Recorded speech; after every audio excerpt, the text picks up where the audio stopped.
Welcome to episode 158 of the Brainy Business, Understanding the Psychology of Why People Buy. In today's episode, I'm excited to introduce you to Matthew Confer to share the 3 things you need to do before you decide. Ready? Let's get started. You are listening to the Brainy Business Podcast, where we dig into the psychology of why people buy and help you incorporate behavioral economics into your business, making it more brain-friendly. Now here's your host, Melina Palmer. Hello, everyone. My name is Melina Palmer, and I want to welcome you to the Brainy Business Podcast. Today, I'm delighted to have Matthew Confer on the show, where he is going to be sharing insights from and beyond his popular TED Talk, Before You Decide, 3 Steps to Better Decision Making. This talk came out before the pandemic, and Matthew also shares with us about how he and the team at Abilitie helped clients to shift through these changing times to make better decisions when there were so many unexpected shifts and choices to be made, and decisions with a lot on the line. As the VP of Strategy and Business Development, he definitely knows a lot on these topics, and he has fascinating insights I can't wait to share with you. A bit of housekeeping before we jump in. There are lots of links to past episodes and Matthew's Tedx talk and so much else within the show notes for the episode, which are waiting for you within the app you're listening to or at thebrainybusiness.com/158. Those already on the Brainy Business list got a direct link from me in the email you receive every Friday. Not on the list yet? Simply sign up for any freebie at thebrainybusiness.com and you'll be automatically added. The freebie for this episode is the first chapter of my book, What Your Customer Wants and Can't Tell You. And if you already have the book, in which case thank you, you can also get the free PDF companion workbook. Both are housed in our free behavioral economics community called the Be Thoughtful Revolution. There's a link to join the global community and get your freebies in the show notes as well. All right, let's jump right in. Matthew Confer, welcome to the Brainy Business Podcast. I am very excited to be here. I'm so excited to have you. And we had met via LinkedIn, and this is our first time actually meeting, which is always fun. I really like to learn along with the audience as we go, even though we've connected. I've seen your TEDx, which is phenomenal, which is why I asked you to come join me on the show. But tell the audience a little bit about you, who you are, where you come from. Yeah, so I'm based in Austin, Texas, and I work for a company called Abilitie, and we do leadership development simulation training. So the best way to describe it is when you think about a pilot getting in a simulator before they get behind the wheel of the jumbo jet, you potentially want corporate leaders to train via simulation before they lead an organization, manage a team, run a P&L. And so we have actually created immersive team-based simulations to test them on some of the skills that leaders face in an ever complex global world. I love that. And as the daughter of a pilot/captain, fan of the simulator reference for that. And he flew for American, so very close as far as all his simulator training was very close to you there in Dallas. So let's give an example. When we talk about pilots getting into a simulator, okay, cool. Fly the plane, I know what I'm doing. I'm trying not to crash, that sort of stuff. When we look at this from a business perspective, like what sorts of scenarios do you test for? What does that look like? Yeah, so we try to focus on 3 core competencies of effective leaders. So the first one would be people management skills. The second would be financial acumen. And the third is strategic thinking, decision-making, cross-functional collaboration, all that kind of other stuff that you really need to be successful in a large, somewhat matrixed organization. So to give you the more tangible examples, the people manager simulation, you're actually managing 6 character archetypes. And these characters are sending you emails when you make a decision in the simulator. You're role playing with the characters. You're deciding what tasks you want to put these characters on. And you're learning about the characters as the game goes on. And hopefully your decisions as a manager are being influenced by what is motivating your character. So a lot of the game is focused on, as an effective people manager, how do you really understand what motivates us all to come to work, knowing full well that for many of us, it's very different than our colleagues, and trying to pull that out is a key people manager skill. The second example would be in our financial acumen simulation. You're making decisions that affect the growth and profitability of a fictitious company. So, and you're seeing those impacts on the balance sheet, on the income statement, and you're trying to make decisions as basically a fictitious CFO. So rather than sitting in a room and learning what it means to be a people manager or learning what a balance sheet is, you're actually in the experience making those decisions in a competitive team-based event. Interesting. When I was in college for my undergrad, we did a simulator. I think that's potentially similar on the financial one, where you do, a certain number of quarters and you're selling widgets or cameras or whatever it is. And you decide, we want to be we're going to invest all our money in R&D and marketing, and we're going to be the expensive one. Or, somebody else says they want to be the least expensive version. And then you put in your quarterly data and sort of see what everyone else did along the way.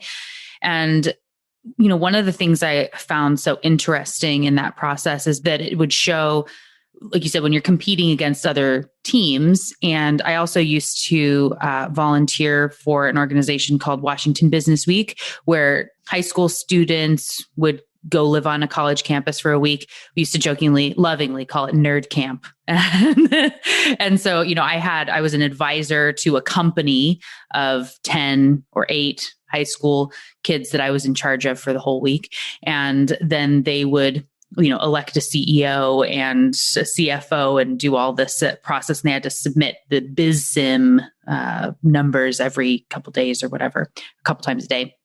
But, there's always somebody who had been there the year before or had done this in a in-school program and would say oh no, you guys, we did this last time. I was on a team. That's why I should be CFO. I know how to do everything. And we made all these decisions and we won. And so we'll just follow exactly the same thing that my team did last time. And we're going to win again.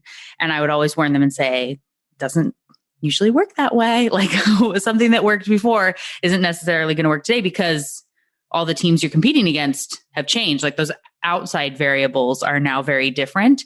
And they would often learn that the hard way. Do you have that sort of experience as you go through this as well?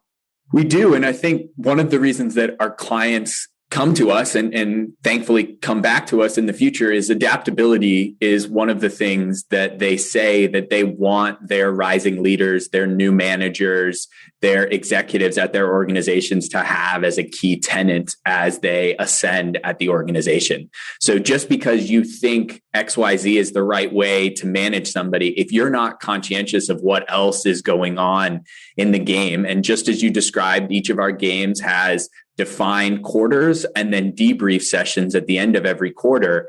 If you're not conscientious about what else is going on in the game and deviating, pivoting, doing all those wonderful buzzwords to address your lack of success or push for continued success, you're going to be unsuccessful in the game. You have to be aware of what else is going on, not just in your silo as a participant.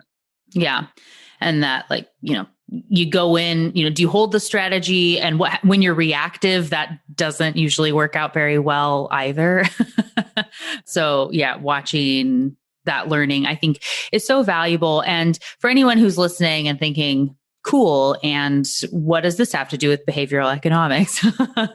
If we think about how the brain actually works, which is all of what we talk about here on the podcast, there's a very big difference between doing and thinking about doing, what we think we will do in the moment and what we actually do when push comes to shove. And that's why, for anyone who's done I remember having many experiences where you bring the entire, executive and management team into the room and these key players, and you have the scenario of there was an earthquake and none of your phones work. How are you going to get in contact with each other if there's no internet? And where are you going to meet and who goes where? And You have to physically, like, you now are over in this room because you got stuck at your house and whatever, and you have to deal with that. But it's because of that experience to where you can remember that you've done it once before, you know what happens, and you can rely on that instead of just what you think you would do and what I think that you would do, because it's what I would do. And my brain thinks I'm always the smartest and the best, but your brain thinks the same thing. You just end up with so many problems and clashes along the way. Whereas turning that into something your subconscious can remember and say, wait, I've done this before, I know what to do here, versus just hypothetically reading about something. I think that gets into some time discounting too, where when we think about ourselves in the future, really our brains look at us like we're a completely different person. And so when, Sunday night, you pledge and say, I'm going to start my running routine and great exercise tomorrow, Monday morning, and you set that alarm and you feel amazing. And then it goes off and you feel like a totally different person the next day. It's because your brain was committing, future Melina to do those things. And that's really easy to do. And then I actually wake up and go, I have to do that? Yikes. I obviously didn't sleep well enough. Tomorrow is the right day. And so being able to make that more tangible makes it so that we are able to then draw upon that experience when it actually happens. So I really love the idea on that people management piece. So out of curiosity, do you program it to where, like, I'm in and I'm me, right? So it's my personality and what I would do. And then I always have this array of 6 different, or I think you said 6 different archetype personalities, and I have all 6, and I just have to see how they all respond every single time and like learn upon it? Or is there any version of, you evaluate who's already on my team, and if I'm having a problem with someone specifically, or, that you can program to where I can see how one specific person might react and learn from that? Yeah, you're kind of right down the right path there. So the biggest part of the game is each of the participants. So you would be a participant in the simulation. During each simulated month or quarter, you have 3 time tokens that you need to make a decision on where you're going to invest your time. And you can invest your time in the game coaching a resource. You can invest your time actually recognizing a resource for job well done. Or you can actually roll up your sleeves and use one of your time tokens contributing to a task. So you have these tasks that you need to make the decision on what to do. You have these resources at your disposal, and then you have your limited time as a manager. And so during the interaction of the game, you're getting basically Slack messages and emails and little pop-ups from all of the characters giving you snippets of information. Additionally, we have video recordings of these fictitious characters having interactions themselves. So you start to piece together who these people are, what is potentially bringing them to the office and making them excited about their job. And then you have to handle some external events. So you actually role play with some of the characters. Maybe there's a character in the game who you want to promote to a higher level, and she or he is not interested in taking on managerial responsibilities. So how do you handle that as a people manager in charge of getting a list of tasks done? How do you invest your time in coaching and leveling up your resources, and who on your team might be more receptive to coaching given the information that they've given you along the way? So how do you piece together all of the things that we struggle with as leaders and make the best decision of how to use your limited time? Such a valuable piece to be bringing for people, a skill that should be better taught before we get into business land. But I appreciate that there's, a company at least that does that if it's not something that's really heavily enforced in schools and things like that.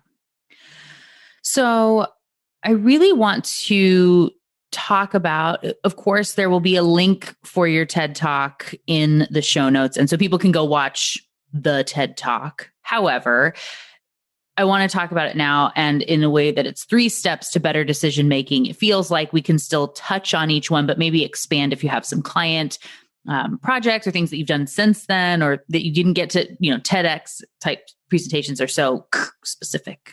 Can you share a little bit about what your TEDx was about and the inspiration for it and how it ties in with the work you do? Yeah, the inspiration was that I looked back and we had over 20,000 people go through one of our simulations in about a 2-year time frame. And I've had the pleasure of facilitating some of the experiences, and I get to hear from our global facilitator base of what happened in these experiences. And what I found was that there are specific traits that top teams do. And specifically, one of our simulations is focused all about how you handle dealing with ambiguity. So there's a lot of ambiguity in the business world. There isn't a prescribed perfect way to go about it. And if you're on a team, how do you cross-functionally collaborate and how do you effectively make decisions under time pressure? So that's a huge component of our game. Is there's a ticking clock in all of the quarters and during all of the simulated months. So what we tried to do is distill what have we seen effective teams and individuals do when it comes to making decisions. And the thing that stuck out more than anything else is that there's a concept of what do you do before you make the decision? So what is the lead up to the decision? And when there's time pressure and when there's stress, sometimes that's the part that gets thrown out. And you have business leaders constantly say, I just went with my gut. I just did what I thought was right. And there was no thought process behind it. And so our perspective was, and our organization thought, we should put in place a decision-making framework that has steps that people can follow. And so the first step in that framework was what I called on the stage, challenge the constraints. And the reason that was the first step is what surprises me the most when I facilitate is when you throw a challenge at somebody, all they want to do is solve it. We are just so conditioned to see a problem and want to solve. And the successful people in the simulation and the successful people that I've experienced in my career to date, normally when they get a problem, before they just jump into solving, they take a huge step back and they try to figure out what constraints are holding them back. What is stopping you from making a real breakthrough? And that was something that I noticed that most teams and most individuals didn't do, especially when a time pressure was thrown into the mix. So that's why we called the first step, challenge the constraints. Yes, for everybody. Like I'm reminded of all the things. So I talk about this all the time. I have a chapter in my book dedicated to this. I have episodes dedicated to this, that when you're looking to apply behavioral science or do anything in business, really, like the biggest problem, the spot where most people go wrong time and again is understanding the problem that you are trying to solve and not just jumping right into solving mode, but then I have a process I use called question storming, which is helping to identify the right question instead of brainstorming, which is just not an effective tactic. It doesn't work well with our brains at all. And being able to know that you're finding the right answer to the right question instead of wasting a bunch of time on the wrong thing. And I am going to be linking in the show notes. So there's an episode about time pressure and also on scarcity. There's part of my book is dedicated to that as well. We're going to be linking to the episode on what problem you're solving, also the episode on questions and answers. There's lots of stuff here, which is why I think I was distracting you while you were talking. I was like doing jazz hands because I was so excited on the talk. But, there is research where we go from this transition of being risk averse to loss averse when time pressure is applied. And so where you see that little ticking clock that is counting down how much time you have, say, I like to give the example of, many of us haven't necessarily done this in a while, perhaps, but, Ticketmaster, I think, was one of the first places that really had that, you have to buy your concert tickets and you have 15 minutes before they're going to be going away and you can see it counting down. You're like hand shaking, trying to type in your credit card number, like I'm going to miss it. And if the clock wasn't there, even if it said you have 15 minutes to buy, it just wouldn't feel as just stress inducing, nightmarish, and where you're just, oh my gosh, I have to do this right now. I have to do this. I can't lose out. The FOMO happens. We just go crazy over it. And time pressure is a form of stress and it changes the way that we make a decision. And so this practicing, you said, that you have allowed within the simulation, makes it to where I know I can do this in a certain period of time. This is actually way more time than I had available when I did this in a simulation. So I can kind of calm my brain and not get totally weighed down by, we have 5 minutes sort of a thing, and knowing that your choices are going to just go haywire. So please continue, but I had to talk about those pieces because it got me all excited. Yeah. And one of the things that I've found and I've observed and I appreciate about really intensely good decision makers is just because you challenge the constraints doesn't mean that you have to go and make a crazy decision. It's just helpful to start the process to see what is holding you back from this huge breakthrough. So instead of just jumping in and solving and going with your gut, for lack of a better way to describe it, if you take the moment to take a step back, no matter what you end up deciding, you become more effective because you've at least considered what constraints are holding you back from potentially going in a somewhat crazy or really intense direction. That leads into the second step of the framework, and it's called embrace a pre-mortem. And I think many individuals are more familiar with the concept of a post-mortem. It happens frequently in business, and I think we do it a lot in life. We complete a task, we make a decision, and then we do this post-mortem where at the end of it, we look back at the decision and what happened and we evaluate it. A lot of the times we do it when things go wrong, specifically in business. So a project will go wrong, a key performance indicator won't be hit, and somebody will say, let's do a post-mortem. Why did this happen? The reason I think a pre-mortem is so powerful is because you are conditioned to not think that you are going to fail. I talk to teams and individuals in the simulation, and I ask them why they're doing something, and they inevitably will be able to come up with 76 reasons why they are going to be successful. And you have to really press them to figure out if they think they will fail, why they will fail. And I think it is one of the most powerful things that you can institute at your organization or in your life. Before you make a decision, especially a critically important one, you should take the time to embrace a pre-mortem and brainstorm that you will be an epic failure if you do this and figure out why you will fail. It is such a powerful reframing and such a powerful way to start the decision-making process.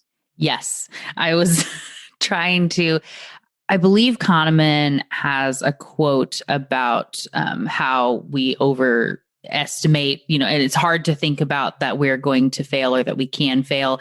Optimism bias is definitely a huge piece that ties in here. And there's, of course, an episode on that that'll be linked in the show notes.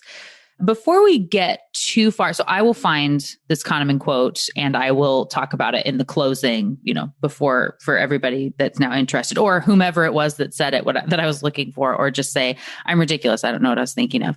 It'll come back.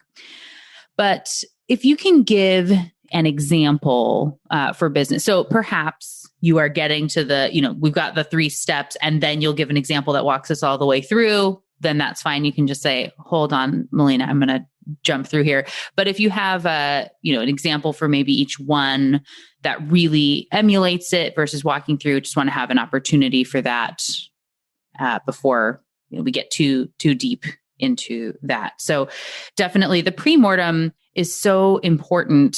And, really the other piece being planning fallacy, which is very closely tied with optimism bias, to where we think we're going to be faster, quicker, better. Yes, it usually takes me 5 hours to do this type of project. But, this time, because I've done it a few times, I bet it'll only take me 4 hours this time around. And you don't plan for the phone calls and all these other things to happen. So I really like you're talking about, you're getting Slack messages and emails and things that are happening around you versus being in this simulated environment where you're in a vacuum silo and it's very easy. So many trainings or going through business school, whatever, is an employee comes to you and says that they are very concerned about XYZ. What would you do? And then you go, what would I do? And then you answer the question from your conscious perspective versus emails flying around and things happening in the moment. You can see, yikes, that's clearly not, it's what I know what I should have done, but I didn't. And that's so getting really at that subconscious rule, whatever it is that's going to be taking the reins. So I think a pre-mortem is so important. Plus, it helps you to look at both, earlier on to say, well, what if something doesn't work? So you have to ask that question. But also, like you said, typically people don't really invest the time in a post-mortem. They think they're going to. They say, we should do this after every single project.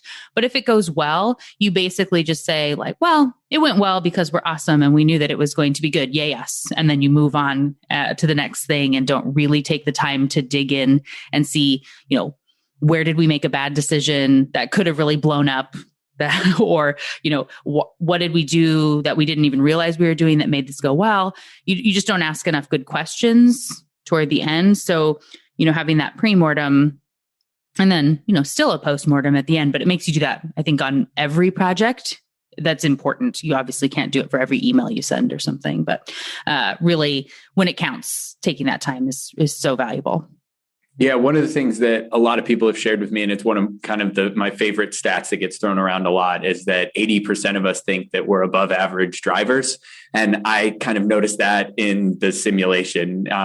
Probably close to 90% of the people that we work with think they are incredible managers, really great professionals. And I think it's the ones that take a step back and assume that they have things to learn, assume that where they're going might be the wrong way. Really, they end up making better decisions because they have first assumed that things are going to go against them and tried to then mitigate for those outcomes. And I think it's hard to mitigate for adverse outcomes when you just assume that what you're going to do is going to be successful. And I think it's our innate decision making in our head to just assume that what we're deciding is the right path forward. So making that mental leap and taking that mental exercise is really powerful. And that's why it was the second step that I talked about from the stage. Yeah, absolutely. So we've got our first two, and I will let you decide if it's the right time for examples or if we go to part 3 and then do an example. Yeah, let's do part 3 and then I'll do examples. Sounds good. Part 3 is check the basics. And why it's the third and last step is when decisions get more complex, what I've observed time and time again is that it is small details rather than big details that tend to get missed.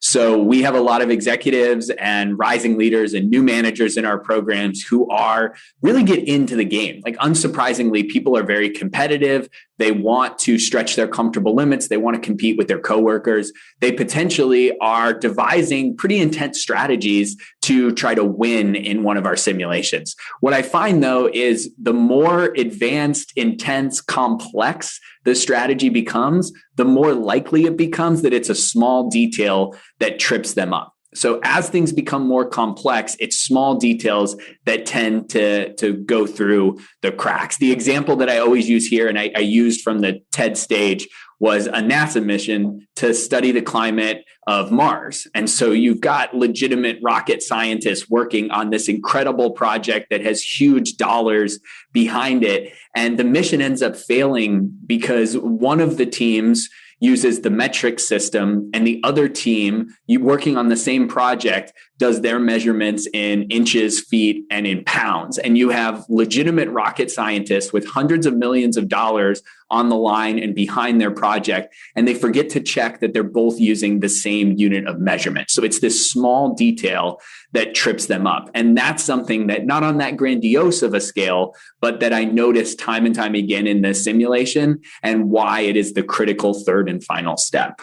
I remember that example, and it's one of those things where also it's the I've seen different ones too. It's like, oh, well, we were using these square plug things and you guys are using the round ones, and oops. I like from somewhere in the tech kind of space where it's saying that from, at the very beginning, if you're able to identify that something needs to be changed or added into your software, whatever it is, it's like a $10 problem, and then when you get to this step, it becomes a $10,000 problem. And then it's a $100,000 problem. It's $1 million problem as you go down the path to change. And I think that taking that time to make sure that you identify that you've really covered your bases, and those little basics is super important. So thank you for sharing that piece for sure. So let's do an example, something that people can really tangibly grab onto as we go through this decision-making process. Yeah. So from a challenge the constraints perspective, I'll think a lot about COVID actually in this example. So a lot of our clients are global organizations that previously to COVID tended to bring people together in person for our simulations. We were a company that was about 70% in person, 30% fully virtual. Obviously, March of 2020, February of 2020 comes around, and getting together in person was no longer possible. And so a lot of our clients had to challenge the constraints. They had been planning for months or sometimes even years for these very intense corporate training programs that were a week of everybody coming together from 6 different regions to get together for brainstorming and strategy and simulations. And so the clients that were the most successful are ones that almost threw the rule book out the window and said, now that everything has to be different, let's take any constraint off the table. So if we're going to do everything virtual, that means that the 3 things that we had planned for in the classroom, it doesn't mean we're just going to take what was in the classroom and just move it virtually. That might not be the right approach. We literally have to challenge the constraints and say, what would be an ideal situation in a virtual environment? So just because things had been planned and just because time and money and energy had been spent, a new curveball got thrown at you and you had to throw the rule book out. And so I was very impressed with some of our clients that said this was going to be a 5-day in-person event with guest speakers and simulations and all of this stuff. We're changing it. And it's going to be 2 parts in virtual for a third of the amount of time. And we're going to do that because it's the right thing to do, not because it's what was planned before. Yeah, that is, I made a note while you're talking about, it's just really this reframing a problem when it comes to your status quo has been shifted and not feeling like you have to do exactly what you were going to do before because we said we were going to, but to then reframe that as this opportunity of saying, we have, of course, like nobody wanted this to happen, wish it hadn't. And in a world where we were going to be training ourselves on our responsiveness and our ability to adapt to change and dealing with things in the moment in a better way, what a unique opportunity that we have to allow this to be a really robust learning experience that we wouldn't have had any other way. And then you can just move forward in that silver lining world and just go on with it. So love that example for sure. Yeah, and I'll keep with the same theme for an example for step number 2. So we're talking in May of 2021, and clients are really starting to think about what a return to the office is going to look like. And so under the embrace of pre-mortem step, what I've been really impressed with is we have clients that are saying, we're now planning for a training in the fall. Let's say that we decide to continue to embrace the success we've had with fully virtual training. But what happens if in the fall, all of our employee surveys are saying that we're so excited to be back in the office. The collaboration is great. This has been an amazing thing. And then we've got a training plan that's fully virtual.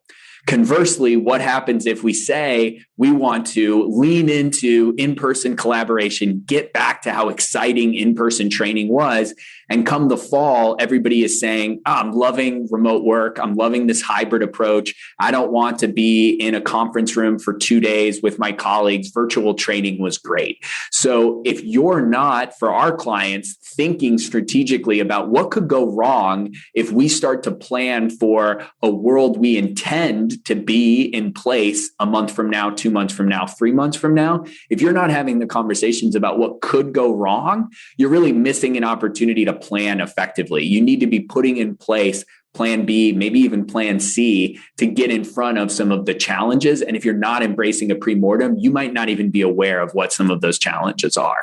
Yeah, absolutely. And so as we move on then? So we've addressed, we took our step back, we started looking forward a little bit, and then we're going to check our basics. So what's the lesson for this as we go into part 3? Yeah, I mean, I'll keep with the same theme. So let's say now you're planning your event that's going to be in person. Well, for the past 12 months, potentially every piece of material that you've sent out in preparation has been geared for a virtual audience, teaching them how to log into Zoom, giving them specific, maybe virtual meeting best practices. You don't want to hit send on those messages if the training is going to be in person. And potentially you're going to spend weeks and months preparing for this elaborate in-person event as we all, potentially return to offices in the fall. And you might miss the basics of all of your materials are now geared towards virtual training. And so you need to be assured that when you're making a drastic change or you're making a big decision, make sure that those small details aren't missed along the way. Yeah, I would think too, some of what might be overlooked is you just say like, oh yeah, in-person events were great. We did them all the time. We'll just rely on how we did them before. But then do we need to be accounting for social distancing? Do we need to be doing anything with masks? Are people going to be comfortable being close to each other where we used to have everybody taking notes and working in this close proximity, but maybe they're uncomfortable? Are there travel restrictions that we need to be thinking of for people coming in? And there's going to be an issue of what if people get stuck because of, test when they landed and it didn't go right and they got sent home, or, all these other things that were just a given in the previous world that, we expect people are going to make it. They're fine being close to each other and eating at a buffet or whatever and sharing, the water or whatever it is. And we can't just accept that now. So it's a thing that is a little bit of the pre-mortem, but also those are some basic things that it's easy to just say, we've done a million of these and it'll be so great to be back to normal. And you don't think about even that mindset that people are going to be in, being uncomfortable. This might be the first time people are going to be together. If you do still have a virtual working environment for a large number of your employees, say, and you decide, we're still going to do our collaboration in person because there's so much value for it. And we want to get the team together and get to see each other again. And you have so many different personality types and backgrounds, and even just people from around the US, the perspective from I'm in Washington State is a very different approach than what's happening in Texas or New York or anywhere else. And so bringing all those people into one room, doesn't mean that everyone's going to feel just like you do where you happen to be planning the event. 100%. I would say our organization last year was blown away in the most impressive way possible about how clients pivoted extremely fast, put employee safety first, but also said, we can do this. We can change what was in planning for a long time. I'm just as impressed now of clients coming to us and basically saying, we need to think critically about kind of the future being some flexible uncertainty. Like we're not exactly sure what it's going to be. And I think it's really powerful. It's also inspiring. And it's also kind of an interesting decision-making challenge of its own regard. How do you plan for a future that you don't really know what it's going to look like? Yeah, absolutely. Well, do you have another, just as we're wrapping up, if there's another example, maybe one that you don't get to talk about very much, or a learning or something that you all have done that's just like one of your favorites, that's a really key learning for people? I'd love to hear it. One of my favorite decision-making techniques is called the press release method, and it's kind of pulled from what Amazon does. And so when Amazon is considering a new product to launch or a new feature to add to their website, they necessitate that people create the press release for the finished product. And so in order to start your decision-making journey, you have to envision what the customer would say or what the press release would look like, announcing it, assuming you completed it to your plan. And I think it's a really nice way to start a decision-making process. We kind of innately start to think about the end state that we're going after, but actually having to tangibly write it down, and in the case of Amazon, design it as a press release, I think is a really powerful decision-making framework. So here's the question that I have with that. Do you have people write both the press release of if it went well and if it totally bombed? So that would be my iteration, but I am by no means sitting in this chair thinking that I should do anything to adjust what has made Amazon the powerful behemoth that it is. But that would probably be my iteration to it, because press releases sometimes are potentially not of the glowing variety if things don't go as planned. So that would be my addition. I definitely would concur with that. Yeah, I love it. That's so where I was talking about the examples of, I've done a lot of PR training. I was the person at the financial institution that I worked at where, if something goes wrong and the press shows up with the big camera and they like shove the microphone in your face and all the lights and everything. So I went through multiple trainings where there's someone actually shoving a microphone in your face and the big lights and asking you these attacking questions so you can practice in the moment that you don't say something stupid. And so but you have to practice for this terrible thing that might have happened. So I think it's an interesting twist on that press release example to where it feels really awful of what, and I think writing what someone might say about you in the worst case scenario, if something totally goes all over the place, is an interesting practice to help also overcome some of that time discounting I was talking about at the beginning, to keep you on track to make sure that you don't mess up, because you know how bad it could be at the end if you end up on CNN with people just attacking you or all the press at your door or whatever that is. So awesome. Well, for everyone that I am sure is now beyond interested and wanting to get into contact with you and with Abilitie and sort of learn more, what's the best way for them to do that? Well, I really appreciate the time. It's been a pleasure talking to you. I connected with you on LinkedIn. It is my favorite way to connect with people. It's led to jobs. It's led to connections. So it's Matthew Confer on LinkedIn. Also try to be pretty active on Twitter. It's Matthew Confer there as well. If you're interested in the TED Talk, I love hearing from people. I just got a note from somebody from the country of Colombia a couple of days ago. So I'm blown away sometimes by people who find me via the TED Talk. The TED Talk is called Before You Decide, 3 Steps to Better Decision Making. And you can find that just by searching my name. And the last way to connect with me is during the pandemic, we actually launched a podcast about leadership. And I have the pleasure of hosting it. And it's called the Learn to Lead podcast. And it's been one of the more enjoyable pursuits of my professional career to date. So you can find me there as well. And thanks again for the opportunity. Yeah, absolutely. And we will, of course, have links to all of that in the show notes. And for everyone who is maybe just taking a handwritten note and thinking, I'm going to go look up Abilitie, it is not spelled the way that you think it would be. It is Abilitie. So it ends with an IE instead of a Y as we go to put that in there. So mental note when you go to type that in and you go to search for that. But again, we'll have the links in the show notes. So easy peasy for everyone. Thank you so much again, Matthew, for joining me on the show. It has been delightful, and I've been loving really talking about decision making with you. Thank you very much. Thank you again to Matthew Confer for joining me on the show today. What got your brain buzzing in today's conversation? I really enjoyed hearing about how Matthew and the team at Abilitie help their clients to think about and prepare for problems that may seem unpreparable. There's so much value in getting that practice for the brain, and they've found some great ways to help people find a spot where it's okay to fail and learn, and then let their brain feel more confident in the real world when they need it. And with over 200,000 people going through their simulations in 2 years, it's no wonder Matthew was able to boil this down into 3 important steps for better decision making. And we can just be so thankful that he shared them with the world. Sharing is caring, people. And just to recap, those 3 steps to better decision making are: number 1, challenge the constraints. Number 2, embrace a pre-mortem. And 3, check the basics. As I've already said a couple times, there are links to past episodes, Matthew's Tedx, ways to get in contact with him, and the Abilitie website. Remember, that's spelled Abilitie.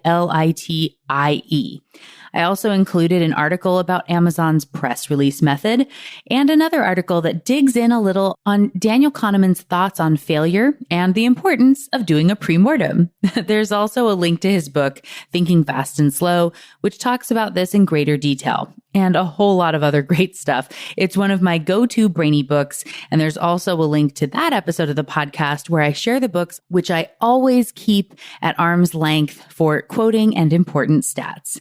It's all waiting for you at thebrainybusiness.com/158. And as we close out the show, I want to thank everyone from around the world who's ordered my book, What Your Customer Wants and Can't Tell You, and for sharing about how much you love it with me on social media and writing reviews. If you haven't yet, will you please leave a review of the book on Amazon, Goodreads, or wherever else you write reviews? It'll help others to find the book and see that it's a fit for them, and it would be so appreciated by me. Thank you in advance for taking the time. I hope you're loving the book. And if you haven't yet checked out that free PDF companion workbook, all 111 pages of it are waiting for you inside our free community, the Be Thoughtful Revolution. Again, sharing is caring. I'm all about all these freebies and fun things. Links for all in the show notes, which once again are at thebrainybusiness.com/158. And thank you again to Matthew Confer for joining me on the show today. It was a delight to chat with and learn from you.